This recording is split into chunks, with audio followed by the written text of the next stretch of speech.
வணக்கம் ஃப்ரெண்ட்ஸ். இந்த பதிவில் நான் ஆன்லைன் கிளாஸஸ் அப்படிங்கிறத பற்றி தான் நான் உங்களுக்கு சொல்ல போகிறேன். ஆன்லைன் கிளாஸில் என்ன செய்யணும், என்ன செய்யக்கூடாது, ஏன் இந்த ஆன்லைன் கிளாஸ் நடக்குது, இதில் நமக்கு என்ன கிடைக்க போகுது அப்படின்றத பற்றி தான் நான் உங்களுக்கு சொல்லணும். ஆனால் இந்த நான் சொல்லும்போது உங்களுக்கு என்ன தோணுன்னா, கிட்டத்தட்ட ஒரு வருஷமாக ஆன்லைன் கிளாஸ் நம்ம அட்டன் பண்ணிகிட்டு இருக்கோம், எங்களுக்கு ஏன் இப்போ இதை சொல்கிறீங்க அப்படின்ற ஒரு கொஸ்டின் உங்கள் மனசில் வரும்.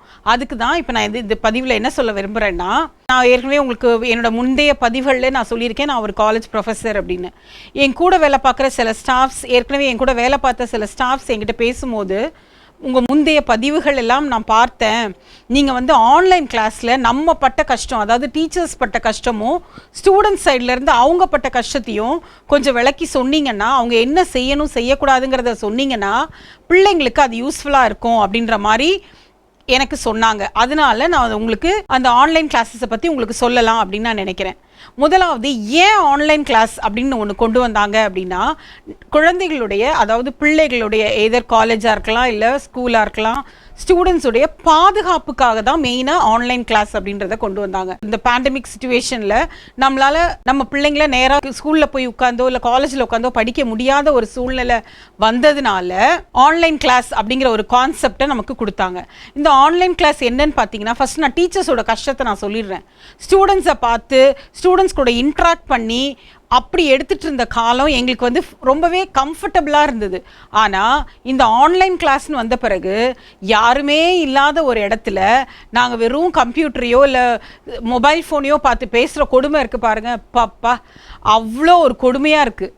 இருந்தாலும் எங்கள் பிள்ளைங்க முன்னாடி இருக்கிறாங்க, எங்கள் ஸ்டூடெண்ட்ஸ் முன்னாடி இருக்கிறாங்க அப்படின்னு நாங்களே ஒரு அசியூம் பண்ணி இமேஜின் பண்ணி நாங்கள் உங்களுக்கு கிளாஸ் எடுக்கிறோம். நல்லா ப்ரிப்பேர் பண்ணி தான் ஒவ்வொரு டீச்சர்ஸும் இந்த கிளாஸை எடுக்கிறாங்க. அதில் ஸ்டூடெண்ட்ஸோட பங்கு நிறைய இருக்குது. ஸ்டூடெண்ட்ஸ் என்ன செய்யணும் அப்படின்னா, அதை அமைதியாக கேட்கணும் அப்படிங்கிற பொறுமை முதல்ல நம்ம பிள்ளைங்களுக்கு வேணும். வீட்டில் இருக்கிறதுனால நான் இஷ்டத்துக்கு இருப்பேன் அப்படின்ற மாதிரி இருக்க முடியாது. சில ஸ்கூல்ஸில் என்ன செய்கிறாங்க அப்படின்னா, யூனிஃபார்ம் போட்டு கிளாஸ் அட்டன் பண்ணணும் அப்படின்னு சொல்கிறாங்க. அது ஏன் அப்படின்னா, ஒரு கிளாஸ் ரூம் என்விரான்மெண்ட்டை கொண்டு வரணும், ஒரு கிளாஸில் உட்காந்து பிள்ளைங்க கவனிச்சா எப்படி இருக்குமோ அந்த மாதிரி ஒரு என்விரான்மெண்ட்டை கொண்டு வரணும் அப்படிங்கிறதுக்காக தான் பிள்ளைங்களை யூனிஃபார்ம் போடணும் அப்படின்னு சில ஸ்கூல்ஸ் இன்சிஸ்ட் பண்ணுறாங்க. அப்போ நம்ம பிள்ளைங்க ஸ்டூடெண்ட்ஸ் நீங்கள் என்ன செய்யணும் அப்படின்னா, முந்தின நாள் நைட்டே மொபைல் ஃபோனில் சார்ஜ் இருக்கா, ஏன்னா நான் ஃபேஸ் பண்ண ப்ராப்ளம் இதெல்லாம், அதை தான் நான் இப்போ உங்களுக்கு சொல்ல போகிறேன். ஒரு வருஷமாக ஆன்லைனில் நான் கிளாஸ் எடுத்ததுனால என்னென்ன ப்ராப்ளம்ஸ் ஃபேஸ் பண்ணியிருக்கேன்றது தான் நான் உங்களுக்கு இப்போ சொல்ல போகிறேன். நான் கிளாஸ் எடுக்க ஆரம்பித்த உடனே ஒருத்தன் சொல்லுவான், மேம் எனக்கு சார்ஜ் இல்லை மேம். அப்போ அவன் அதுக்கு மேலே கிளாஸை கண்டினியூ பண்ண முடியாது, அவன் ஃபோன் சுவிட்ச் ஆஃப் ஆகிடும். ஸோ அந்த மாதிரி ஒரு சிச்சுவேஷன் வராமல் முதலாவது ஃபோனை கரெக்டாக சார்ஜ் பண்ணி வச்சுக்கோங்க. அடுத்தது, ஸ்டூடெண்ட்ஸ் சொல்கிற காரணம் டேட்டா இல்லை, இது பேரண்ட்ஸ் பார்த்துக்க வேண்டிய விஷயம். பிள்ளைங்களுக்கு கரெக்டாக டேட்டா இருக்கா, மொபைல் டேட்டா இருக்கா அப்படின்றத செக் பண்ணி பேரண்ட்ஸ் அதை பார்த்துக்கிடுங்க. அடுத்தது, நீட்டாக மாடஸ்ட்டாக ட்ரெஸ் பண்ணி, மாடஸ்ட்னா உங்களுக்கு எல்லாருக்குமே அர்த்தம் தெரியும், இப்போ எந்த பிள்ளைங்களுக்கும் மீனிங் தெரியாமலாம் இல்லை.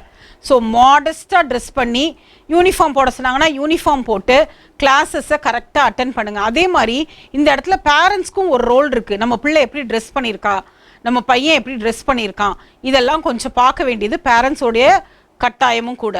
இது தவிர அவங்க கிளாஸ் அட்டன் பண்ணுறதுக்கான ஒரு நல்ல ஒரு என்விரான்மெண்ட்டையும் கண்டிப்பாக கொடுக்கணும். பேரண்ட்ஸ் அம்மாமார் பக்கத்தில் உட்காந்துட்டு சீரியல் பார்த்துக்கிட்டோ இல்லட்டா வேறு எதையாவது செல்ஃபோனில் கேட்டுக்கிட்டு பிள்ளைய மட்டும் பாடம் கவனினா நிச்சயமாக அவன் கவனிக்க மாட்டான். அவன் கவனம் ஃபுல்லாக நீங்கள் செல்ஃபோனில் என்ன பார்த்துட்டு இருக்கீங்களோ அதில் தான் அவனுடைய கவனம் போகும். அதனால பேரண்ட்ஸ் நீங்கள் என்ன செய்யணும் அப்படின்னா, அவங்க கிளாஸ் அட்டன் பண்ணுறதுக்கான ஒரு கன்டியூசிவ் என்விரான்மெண்ட், ஒரு பீஸ்ஃபுல் என்விரான்மெண்ட் அவங்களுக்கு கொடுக்கணும். ஒரு நோட்டு, ஒரு பென்சில், ஒரு இது வச்சு, ஒரு டேபிள் மாதிரி வச்சு அவங்க அதில் எழுதி படித்து அந்த மாதிரி ஒரு கிளாஸ் ரூம் என்விரான்மெண்ட் அவங்களுக்கு கிடைச்சா மட்டும்தான் இந்த ஆன்லைன் கிளாஸ் அவங்களுக்கு பெனிஃபிட்டாக இருக்கும். அதே மாதிரி தண்ணி குடிக்கிறேன் இல்லை ஸ்நாக்ஸ் சாப்பிட போகிறேன் அப்படின்னு நடுவில் அவங்க எந்திரிச்சு போகிறத கண்டிப்பாக பேரண்ட்ஸ் கண்ட்ரோல் பண்ணுங்கள். அவங்க நடுவில் திடீர்னு காணாமல் போயிட்டாங்கன்னா நாங்கள் ஒன்றுமே பண்ண முடியாது. கிளாஸாக இருந்தால் நாங்கள் ஏதாவது சொல்லி அவங்களோட அட்டென்ஷனை நாங்கள் கிராப் பண்ண முடியும். ஆனால் ஆன்லைனில் பேரண்ட்ஸுடைய சப்போர்ட் எங்களுக்கு ரொம்ப தேவையாக இருக்குது. கிளாஸுக்கு நாங்கள் லிங்க் அனுப்பின உடனே நீங்கள் முதல்ல ஸ்டூடெண்ட்ஸ் செய்ய வேண்டியது என்னென்னா, செக் பண்ணிக்கணும் உங்களோட மொபைல் கரெக்டாக இருக்கா, கேமரா கரெக்டாக இருக்கா. ஏன்னா கண்டிப்பாக கேமரா ஆனில் வைக்க வேண்டிய ஒரு சிச்சுவேஷன் இருக்குது. அப்போ தான் நீங்கள் முன்னாடி இருக்கீங்கன்றது எங்களுக்கும் தெரியும். சரிங்களா? ஸோ நீங்கள் என்ன பண்ணுறீங்கன்னா, மொபைலில் வந்து கேமரா கரெக்டாக ஒர்க் ஆகுதா, டேட்டா கரெக்டாக இருக்குதா, ஸ்ட்ரெயிட்டாக நம்மளால் உட்காந்து கவனிக்க முடியுதா, இதெல்லாம் நீங்கள் ஏற்கனவே கிளாஸஸ் ஆரம்பிக்கிறதுக்கு முன்னாலேயே நீங்கள் அதை செக் பண்ணிக்கணும். அடிக்கடி டீச்சர்ஸ் வந்து மியூட் பண்ணிக்கோ. ஏன்னா நான் இதை ப்ராப்ளம் ஃபேஸ் பண்ணேன். நான் பாட்டு கிளாஸ் எடுத்துகிட்டு இருப்பேன், திடீர்னு அங்கே பின்னாடி ஒரு பேக்ரவுண்ட்லேருந்து ஒரு சவுண்டு வரும், ஏதாவது ஒரு பாட்டோ இல்லை ரோட்டில் வியாபாரம் பண்ணிட்டு போகிறாங்க இல்லையா, அந்த ஒரு சவுண்டோ இதெல்லாம் கேட்டால் கிளாஸ் கண்டிப்பாக டிஸ்ட்ராக்ட் ஆகும். ஸோ அந்த கிளாஸோட டிஸ்ட்ராக்ஷனை அவாய்ட் பண்ணுறதுக்கு டீச்சர்ஸ் சொல்கிறதுக்கு முன்னாலேயே நீங்களே மியூட் பண்ணி வச்சுக்கிறது நல்லது. ஆனால் கேமராவை ரொம்ப நேரம் ஆஃபில் வைக்கக்கூடாது. சரிங்களா? ஸோ கிளாஸஸ் நடந்துகிட்ருக்கு அப்படின்னா நீங்கள் அதை ஆன் பண்ணி வைக்க வேண்டியது கண்டிப்பாக நீங்கள் அதை பார்த்துக்கணும். அதே மாதிரி இப்போது டீச்சர் ஒரு குவெஸ்டின் கேட்குறாங்க அப்படின்னா உடனே அந்த லிங்கை விட்டு வெளியில் போயிடுறது, இது ரொம்ப தப்பு. எங்களுக்கு எப்படி தெரியும் உனக்கு புரிஞ்சுதா புரியலையான்னு? ஆன்லைன் கிளாஸ் எதுக்கு எடுக்கிறோம்? பிள்ளைங்களுக்காக, ஸ்டூடெண்ட்ஸ்க்கு புரியணும் அப்படிங்கிறதுக்காக தான் நாங்கள் ஆன்லைன் கிளாஸ் எடுக்கிறோம். நாங்கள் கொஸ்டின் கேட்ட உடனே நீங்கள் டக்குன்னு வெளியில் போயிட்டீங்கன்னா உங்களுக்கு புரிஞ்சுதா புரியலையா எதுவுமே எங்களுக்கு தெரியாத ஒரு கன்ஃபியூஷன் வருது. ஸோ உங்களுக்கு புரிஞ்சுது புரியலை, கேட்குது கேட்கலை, இதெல்லாம் நீங்கள் ரெஸ்பாண்ட் பண்ணிங்கன்னா தான் எங்களால் அதை புரிஞ்சிக்க முடியும். அப்போ தான் ஆன்லைன் கிளாஸ் எஃபெக்டிவாக இருக்க முடியும்.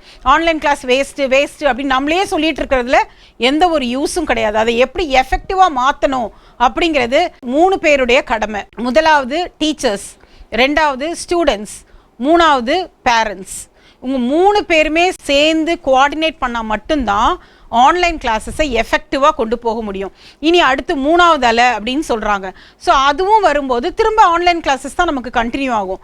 ஸோ ஆன்லைன் கிளாஸஸை எஃபெக்டிவாக கொண்டு போகிறது நம்ம கையில் தான் இருக்குது. இன்னொன்று இன்கால் மெசேஜஸ். இப்போ கூகுள் மீட்டில் பார்த்தீங்கன்னா இன்கால் மெசேஜஸ் அப்படின்னு ஒன்று இருக்கும்.